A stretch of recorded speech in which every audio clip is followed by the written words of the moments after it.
For 5 decades, saturated fat was public enemy number one, blamed for heart disease and told to avoid at all costs. But the science has quietly shifted, and the old advice looks shakier than it did in 1980.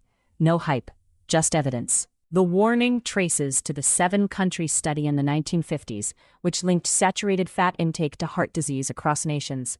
A 2010 reanalysis in the American Journal of Clinical Nutrition noted the original data was selective and confounded by sugar and smoking, but the message hardened into policy anyway. Large modern reviews question the direct link. A 2014 meta-analysis in Annals of Internal Medicine pooled 32 studies and found no clear association between saturated fat intake and heart disease risk.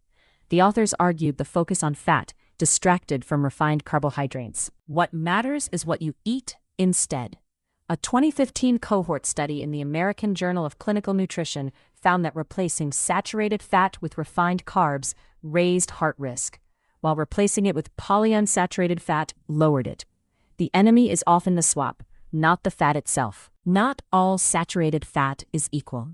A 2018 review in Nutrition Journal noted that saturated fat from yogurt and cheese showed neutral or even protective associations, while processed meat showed harm, likely from sodium and preservatives, not the fat alone. Saturated fat is not the villain it was painted as, but it is not a free pass either. The evidence says total replacement with refined carbs is worse, while unsaturated fats are still the safer default. Eat saturated fat in real food, skip the processed meat, and stop fearing the butter on your vegetable. No hype, just evidence.